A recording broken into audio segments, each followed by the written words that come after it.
Guys, কখনো কি ভেবে দেখেছো যে একটা গেম কতটা ভয়ঙ্কর হতে পারে? আজকের গল্পটা এমন একজন ছেলেকে নিয়ে, যে কিনা একটা সময় পড়ালেখায় খুবই ভালো ছিল, কিন্তু ফ্রি ফায়ারের নেশায় পড়ে সে তার জীবনের সব থেকে গুরুত্বপূর্ণ মুহূর্তগুলো হারিয়ে ফেলেছে। ছেলেটা কি এমন করেছিল, আর ছেলেটার ভুল কি ছিল? গাইস, বিশ্বাস করো, এই গল্পটা শোনার পর তোমার চোখের পানি তুমি ধরে রাখতেই পারবে না। তো চলো আজকের গল্পটি শুরু করি। সুহান ছিল ঢাকার মধ্যবিত্ত পরিবারের ছেলে। ক্লাস 10-এ পড়ে। পড়াশোনায় খুবই ভালো। প্রতিবার স্কুলের পরীক্ষায় প্রথম থেকে পঞ্চমের মধ্যে তার রোল থাকতো। বাবা ছিলেন ব্যাংকের অ্যাকাউন্টেন্ট, আর মা হলেন গৃহিণী। তাদের পরিবারটা আনন্দ এবং খুশি দিয়ে ভরা ছিল। প্রতিদিনের মতো আজকেও সুহান তার স্কুলে যায়। স্কুলের বন্ধু রিয়াদ এসে বলল, দোস্ত, তুই কি ফ্রি ফায়ার খেলিস? সুহান মাথা নাড়িয়ে বলল, না বন্ধু, এই গেমটার নাম অনেক শুনেছি, কিন্তু কখনোই খেলা হয় নাই। এরপর রিয়াদ সোহানকে বলল, আরে ভাই, এই গেমটা একবার খেললে তুই যে কোন দুনিয়াতে হারিয়ে যাবি সেটা তুই নিজেই বলতে পারবি না। একবার গেমটা খেলা শুরু করলে আর কখনোই ছাড়তে পারবি না। এরপর রিয়াদ নিজের মোবাইলে গেমটা ওপেন করে সোহানকে দেখালো। গেমের সুন্দর লবি, গুলি চালানোর আওয়াজ আর গ্রাফিক্স সব মিলিয়ে সোহানের ভিতরে গেমটা খেলার জন্য এক ধরনের উত্তেজনা সৃষ্টি হয়। তারপর স্কুল শেষ করে বাসে আসার পর সুহান তার বাবার মোবাইলে গেমটা ডাউনলোড করলো। এরপর থেকেই সুহান মাঝে মধ্যে ফ্রি ফায়ার গেমটা খেলতো। প্রতিদিন আধা ঘন্টা থেকে 1 ঘন্টার মতো গেমের দুনিয়াতে হারিয়ে যেত। শুরুর দিকে সুহান তেমন একটা ভালো খেলতে পারতো না, বারবার খালি মারা যেত। কিন্তু গেমের লবিতে দাঁড়িয়ে থেকে অপেক্ষা করা, টিম মেম্বারদের সাথে কথা বলা, এসব তাকে গেমের ভিতরেই ধরে রাখতো। সুহানের জীবন তখন অনেকটাই স্বাভাবিক ছিল। স্কুল থেকে বাসায় আসার পর হালকা পড়াশোনা, পরিবারের সঙ্গে সময় কাটানো, মাঝে মাঝে বন্ধুদের সঙ্গে মাঠে ফুটবল খেলা, এসবই ছিল তার নিত্যদিনের কাজ। প্রথম দিকে গেম খেলাটা ছিল শুধুমাত্র বিনোদনের জন্য, কিন্তু সময়ের সাথে সাথে গেমের প্রতি আগ্রহ দ্রুত বেড়ে গেল। রাতের বেলা মা ডাকলে সে বিরক্ত হতো, এই তো মা, শেষ ম্যাচ। কিন্তু সেই শেষ ম্যাচ আর শেষ হতো না। আর আস্তে আস্তে সোহানের খেলার সময় বাড়তে লাগলো। 1 ঘন্টা থেকে 2 ঘন্টা, তারপর 3 ঘন্টা। গেমের প্রতি আগ্রহ এতটাই বেড়ে গেল যে সময় কোন দিক দিয়ে যাচ্ছে সেটা সে বুঝতেই পারতো না। প্রথম দিকে সে বলতো কিছুদিন গেম খেলে তারপরে গেম খেলা কমিয়ে দিব, কিন্তু তার কথা মতো না হয়ে গেম খেলার সময় আরো বেড়ে গেল। স্কুলে ক্লাসে সে মনোযোগ দিতে পারতো না। বই খুলে ফ্রি ফায়ারের ম্যাপ দেখতে পারতো, বইয়ের মধ্যে চোখ থাকলেও মনোযোগ পড়াশোনায় থাকতো না। গেমের নতুন আপডেট এবং র্যাঙ্ক স্কোর কিভাবে বাড়ানো যায় সেটা নিয়েই সবসময় চিন্তা করতো। তার বাবা মা প্রথম দিকে কিছুই বুঝতে পারেননি, ভাবলেন হয়তো একটু সময় কাটাচ্ছে। সুহান পড়ালেখায় সময় না দিয়ে এই ফ্রি ফায়ার গেমের পিছনে সময় দিতে লাগলো। তার স্বপ্ন হয়ে উঠলো সে একদিন ফ্রি ফায়ার গেমটার মাধ্যমে অনেক বড় ইউটিউবার হবে এবং তার কাছে বিবেচও থাকবে, আর সবাই তাকে গেমের মধ্যে অনেক সম্মানও করবে। স্কুলের সময় হলে সে স্কুলে না গিয়ে বিভিন্ন জায়গায় বসে ফ্রি ফায়ার খেলতো। কিছুদিন পর সোহানের মা তাকে ধরে বলল, বাবা, এত গেম খেলছিস কেন? চোখের সমস্যা হয়ে যাবে তো, পড়াশোনার অবস্থা তো খুবই খারাপ হয়ে যাচ্ছে। সোহান জবাব দিল, মা, আমি সবকিছু সামলাতে পারবো, কোনো সমস্যা নেই। কিন্তু সোহানের মা ঠিকই বুঝতে পারলো তার ছেলে এখন অনেকটাই বদলে গেছে।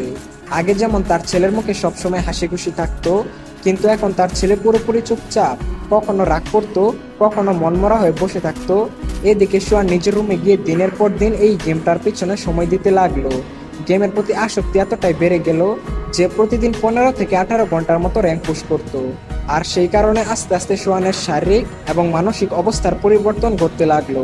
সারা রাত র্যাঙ্ক পুশ করার কারণে সকালের দিকে সোহানের চোখগুলো লাল হয়ে যেত। স্কুলে মনোযোগ নেই। শিক্ষিকা বললেন, সোহান, এত মনোযোগ হারাচ্ছিস কেন? সোহান কোনো উত্তর দিল না। সোহান রাতেও গেমটা খেলতে লাগলো, এমনকি রাত 2টা থেকে 3টায় ঘুমাতো। সোহানের ঘুম কম হতে লাগলো, আর সেই কারণে মুখ ফ্যাকাশে হয়ে যেতে শুরু করলো। আর অতিরিক্ত গেম খেলার কারণে মাঝে মধ্যে সোহানের চোখ দিয়ে পানি পড়া, মাথা ব্যথা, চোখে কম দেখা, আরো বিভিন্ন ধরনের মানসিক সমস্যার সৃষ্টি হতে লাগলো। সোহান এই সব কিছু বুঝতে পেরেও কাউকে কিছুই বলতো না।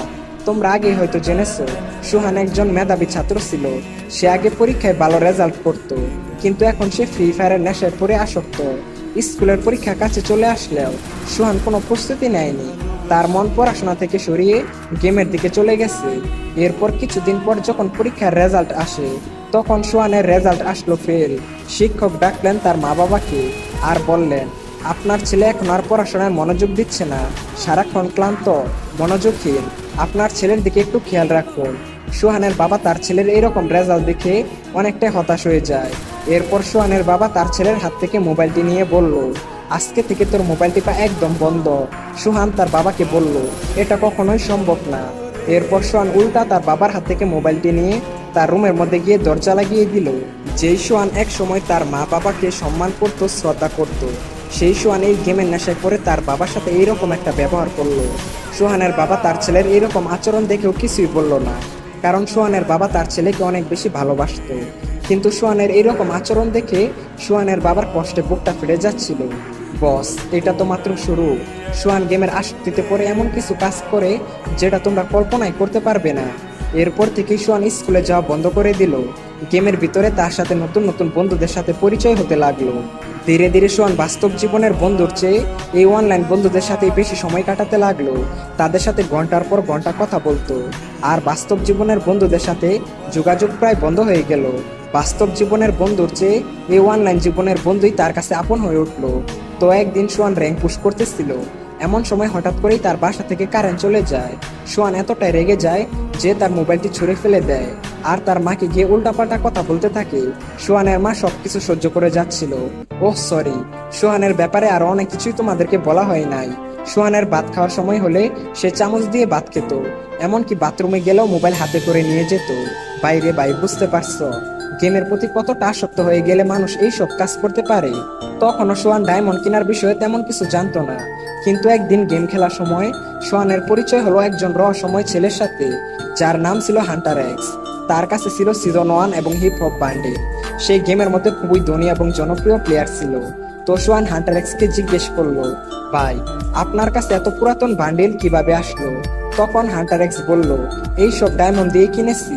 সোহান বলল, ডায়মন্ড কি ভাই? এরপর হান্টার এক্স বলল, গেমের মধ্যে টাকা খরচ করে ডায়মন্ড কিনতে হয়, তারপর ডায়মন্ড দিয়ে এইসব বান্ডিল পাওয়া যায়। সোহান বলল, ও আচ্ছা, এই ব্যাপার। তাহলে গাইস, সোহান এখন কি করবে? সে কি তার বাবা মায়ের কাছ থেকে টাকা চুরি করে ডায়মন্ড কিনবে? আর হান্টার এক্স আসলে কে? সামনে কি হতে চলেছে? এই সমস্ত কিছু জানতে হলে চ্যানেলটা লাইক এবং সাবস্ক্রাইব করে পার্ট 2 লিখে কমেন্ট করো। আর হ্যাঁ গাইস, এই গল্পটা তোমাদের কেমন লাগলো সেটা অবশ্যই কমেন্ট করে জানিও। দেখা হচ্ছে অন্য কোনো ভিডিওতে। টেক কেয়ার, বাই বাই, আল্লাহ হাফেজ।